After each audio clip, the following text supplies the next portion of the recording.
প্রায় 166টি সুপারিশ পাঠানো হয়েছে এবং 34টি রাজনৈতিক দলগুলোর সময় দেওয়া হয়েছে 13 মার্চ। কীভাবে আসলে বাস্তবসম্মত এখান থেকে কিনে যাবে? যেটি রাশিদ খান আরও বললেন যে গণপরিষদের ভোট এবং জাতীয় নির্বাচন একই সাথে হতে পারে। আজকে সে ধরনের একটা মতামত দিয়েছেন সংবিধান সংস্কার কমিটির যে চেয়ারম্যান ডক্টর আলী রিয়াজ। আপনার কি মনে হয় যে বাংলাদেশের রাজনীতির অভিধানে এ ধরনের ঘটনা কি আছে? না, এই ধরনের একসাথে দুইটা নির্বাচন, এই যে আপনার গণপরিষদ বা পার্লামেন্টের নির্বাচন, এটা সাংঘর্ষিক হবে, কিন্তু এটা উনি ওনার প্রস্তাব দিয়েছে। আর যেগুলি আপনার এই সময় বেঁধে দেওয়া হয়েছে, ইউনূস সাহেব বলছে আমি সেগুলি ওয়েবসাইটে দিয়ে দিব, কোনগুলি কারা মানুষ পছন্দ করে এবং জনগণ যেটা চাবে সেটাই আমি করে দেবো। তো এখন হয়ে গেছে কি ব্যাপার, আসলে 7 মাস ফ্যাসিস্ট সরকার, তারপর দ্রুত নির্বাচন, এক পক্ষ চায় 3টা পক্ষ হওয়ার কারণে লেজে গোবরে হয়ে গেছে এই জিনিসটা, একেবারে অন্যরকম হয়ে গেছে। তো এখান থেকে বাইরে আসতে এলে আমার ধারণা, যেমন আপনি বলছেন যে বিপ্লবী সরকার বা এই বিপ্লব ঘটানোর ভিতরে সবারই অবদান আছে কম বেশ। আরেকটা সুন্দর কথা যে কিছু রাজনীতিবিদদের দেওয়া হয়, এটা আমি আমার ছোটো ভাই সুন্দর কথা বলছে যে এটা কিন্তু জনগণ, এই দেখেন আপনি এখন একটা আওয়ামী লীগের লোকও নেই, এর পুরো দেশই খাই হয়ে গেলো। আমি একটা আশ্চর্য ব্যাপার, আমি জিজ্ঞাসা করলাম তুমি না আওয়ামী লীগ কয় না আমি বিএনপি করি। স্যার আপনি আমার কোথায় দেন? আমি একটা চান্দা রাস্তায় কয়েকদিন আগে ওই বাজারে, সেগুলো আমি তখন থেকে বিএনপি করি, তাই আপনি এই রাস্তায় গেল বিএনপি। এমন একটা পরিস্থিতি, এমন একটা মুনাফেকি আমরা আসলে জাতি হিসাবে যে কতটুকু কি আমরা নিজেরাও জানি না, যার কারণে আমাদের এই যে খালি সমস্যার পর একের পর এক সমস্যা আসতেছে।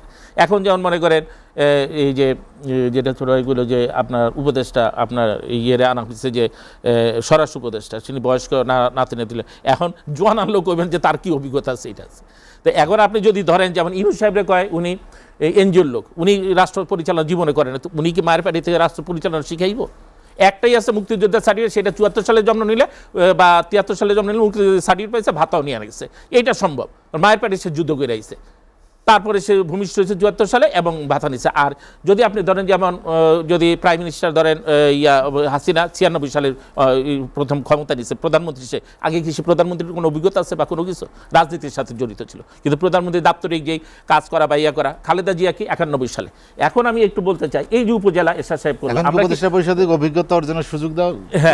হ্যাঁ না কোনো কিছুই তো এই যে উনি চালাইতেছে না।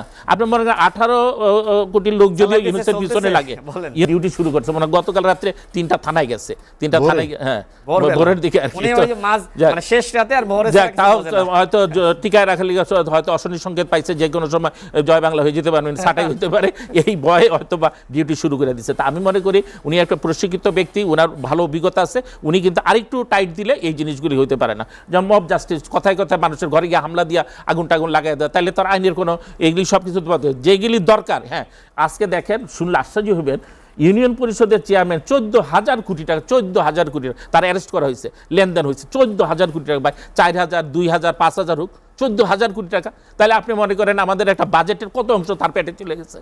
22% তার পেটে চলে গেছে বা 20% চলে গেছে। তো এইটা একটা রাষ্ট্র ছিল, একটা রাষ্ট্রের পর্যায়ে তো পড়ে না।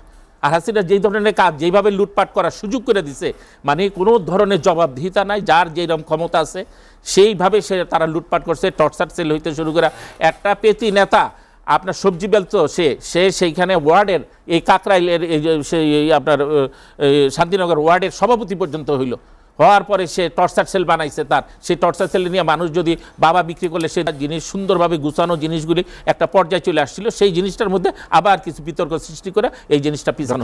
আমরা বলছি যে নিরপেক্ষতা নিয়ে প্রশ্ন উঠবে কিনা সামনে, বা সংকটের টানাপোড়েন রাজনৈতিক দলগুলোর পিছনে, সেটি কি হলো বিশেষ কারোর প্রতি আশীর্বাদ আছে বা প্রচ্ছন্ন ছায়া আছে, এ ধরনের কিছু থেকেই এই মানে স্থায়ীহীনতা কেন রাজনৈতিক দলের? এই কথাগুলি উড়িয়ে দেওয়ার মতো না, কিন্তু থাকতেও পারে এটা। যেমন মনে করেন ইউনূস সাহেব আসলে বিপ্লবী সরকার তো এইভাবে হয় না। যেমন 3 দিন তো সরকারই ছিল না, পরবর্তী ওনারা যে প্রেসিডেন্টের কাছে যেটা ফ্যাসিস্ট সরকার হাসিনা যেইভাবে অপরাধ করে পালাইছে, এই প্রেসিডেন্ট সেভাবেই সরে যাওয়া উচিত ছিল, কিন্তু কিছু লোক তারে টিকায় রাখছে। আমাদের দেশে হয়েছে যে নীতি নৈতিকতা আদর্শ বলতে তো কোনো শব্দ নাই, এদেশে এগুলি চলে না, এগুলি হলো মানে অচল জিনিস। তো যার কারণে ইউনূস সাহেবরে যারাই বসাইছে, ইউনূস সাহেব তাদের প্রতি কিছুটা হলো দুর্বল। কিন্তু আমি মনে করি রাষ্ট্রের স্বার্থে, জনগণের স্বার্থে এবং রাষ্ট্র যে এই পর্যন্ত বিভিন্ন দখলের স্বার্থে ওনাকে নিরপেক্ষ থাকতে হবে। এই কারণে যে ওনারে যারাই বসাক না বসাক, উনি এখন চোখ বন্ধ করে কাজ করতে হবে, যে সামনে নির্বাচন দিতে হবে, সংস্কার করতে মূল সংস্কারগুলি উনি করে যাওয়া উচিত। এবং আপনি মনে করেন যে সিরিয়া যদি শর্ট ট্রাইব্যুনাল হইতে পারে আমার দেশ হবে না। আপনি যদি এখন বলে যে আমার ট্রাইব্যুনালে আমার বেঞ্চ কম, তারপরে আপনি 2 শিফটে চালু করেন, 8 ঘন্টার 16 ঘন্টা, আপনি সেখানে ডবল চার্জ দিয়ে দেন, তারপরে যারা ফেসিস সরকারের তাদের আপনি সাসপেন্ড করে দেন, তার অর্থ ফোর্সলি রিটায়ার করে দেন, যার নামে জোরালো কোনো যদি না থাকে তারে আপনি করেন, অব্যাহতি দেন, আর যাদের নামে কোনো ক্লেম পাওয়া যাবে তাদের নামে মামলা দিয়ে করেন। এখন মামলা যে হারে জমছে এই জায়গার থেকে বাড়ি আসা, আপনি রিসেন্ট আপনি শুনছেন যে আপনার হাইকোর্ট বলছে যে, এবং উচ্চ আদালত বলছে যে বিভিন্ন ডিভিশনে হাইকোর্ট বেঞ্চ দেওয়া উচিত। এটা এরশাদ সাহেব করতে চাইছিল, তখন এই আওয়ামী লীগ বিএনপি 96 ঘন্টা পালন করছিল যে ওইটা যে না হয়, তখন এটা বানচাল করছিল, উপজেলা করছিল 91 উপজেলা হেল্ড আপ। আজকে সেই উপজেলার কিন্তু আপনার সুফল হবে। আমরা তো 70 কথা শর্ট ট্রাইব্যুনালটা করতে হবে। এই কারণে যারা চাইতেছে শর্ট ট্রাইব্যুনাল আপনি এইভাবে করতে পারেন, 90 দিনের মধ্যে এটা জাজমেন্ট হবে। এই যে আপনি এই 3 জনের সাথে আপনি 350 জনের দিয়ে দেন, আবার সাথে আরো 50 জন দিয়ে দেন, এভাবে তো আপনি চার্জশিটও জমা দিতে পারবেন না, কোনো কিছু দিতে পারবেন না। তাহলে রায় কি এইভাবে ঝুলে থাকবে? এই যে ছোট ভাই যে কথাগুলি বলছে, এইভাবে এমন একটা পরিস্থিতি, এমন একটা মুনাফেকি আমরা আসলে জাতি হিসাবে যে কতটুকু কি আমরা নিজেরাও জানি না, যার কারণে আমাদের এই যে খালি সমস্যার পর একের পর এক সমস্যা আসতেছে। এখন যেমন মনে করেন এই যে যেটা ছোট ভাইগুলো যে আপনার উপদেষ্টা আপনার আনা হচ্ছে যে স্বরাষ্ট্র উপদেষ্টা, তিনি বয়স্ক নাতি দিলে, এখন জোয়ান আনলেও কইবেন যে তার কি অভিজ্ঞতা আছে এটা আছে। তো এখন আপনি যদি ধরেন যেমন ইউনূস সাহেবরে কয় উনি এনজিওর লোক, উনি রাষ্ট্র পরিচালনা জীবনে করেন, উনি কি মায়ের পাড়ি থেকে রাষ্ট্র পরিচালনা শিখাইব? একটাই আছে মুক্তিযোদ্ধার সার্টিফিকেট, সেটা 74 সালে জন্ম নিলে বা 73 সালে জন্ম নিলে মুক্তিযোদ্ধার সার্টিফিকেট পাইছে, ভাতাও নিয়ে গেছে, এইটা সম্ভব। মায়ের পাড়ি সে যুদ্ধ করে আইছে, তারপরে সে ভূমিষ্ঠ হয়েছে 74 সালে এবং ভাতা নিচ্ছে। আর যদি আপনি ধরেন যেমন যদি প্রাইম মিনিস্টার ধরেন হাসিনা 96 সালের প্রথম ক্ষমতা নিচ্ছে, প্রধানমন্ত্রী, সে আগে কি সে প্রধানমন্ত্রীর কোনো অভিজ্ঞতা আছে বা কোনো কিছু? রাজনীতির সাথে জড়িত ছিল, কিন্তু প্রধানমন্ত্রী দাপ্তরিক যেই কাজ করা বা করা। খালেদা জিয়া কি 91 সালে।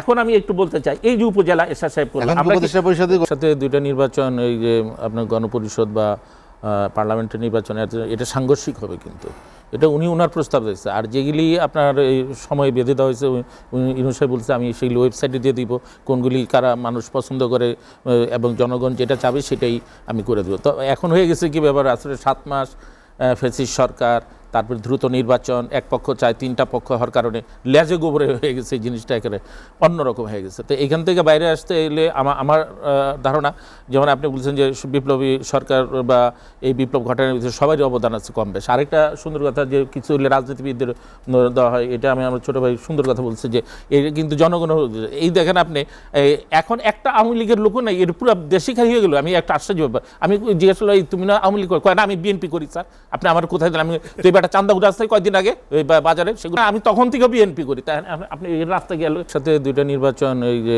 আপনার গণপরিষদ বা পার্লামেন্টের নির্বাচন, এটা সাংঘর্ষিক হবে, কিন্তু এটা ওনার প্রস্তাব দিয়েছে। আর যেগুলি আপনার এই সময় বেঁধে দেওয়া হয়েছে, ইউনূস সাহেব বলছে আমি সেগুলি ওয়েবসাইটে দিয়ে দিব, কোনগুলি কারা মানুষ পছন্দ করে এবং জনগণ যেটা চাবে সেটাই আমি করে দেবো। তো এখন হয়ে গেছে কি ব্যাপার, আসলে 7 মাস ফ্যাসিস্ট সরকার, তারপর দ্রুত নির্বাচন, এক পক্ষ চায় 3টা পক্ষ হওয়ার কারণে লেজে গোবরে হয়ে গেছে এই জিনিসটা, একেবারে অন্যরকম হয়ে গেছে। তো এখান থেকে বাইরে আসতে এলে আমার ধারণা, যেমন আপনি বলছেন যে বিপ্লবী সরকার বা এই বিপ্লব ঘটানোর ভিতরে সবারই অবদান আছে কম বেশ। আরেকটা সুন্দর কথা যে কিছু রাজনীতিবিদদের দেওয়া হয়, এটা আমি আমার ছোটো ভাই সুন্দর কথা বলছে যে এই কিন্তু জনগণ, এই দেখেন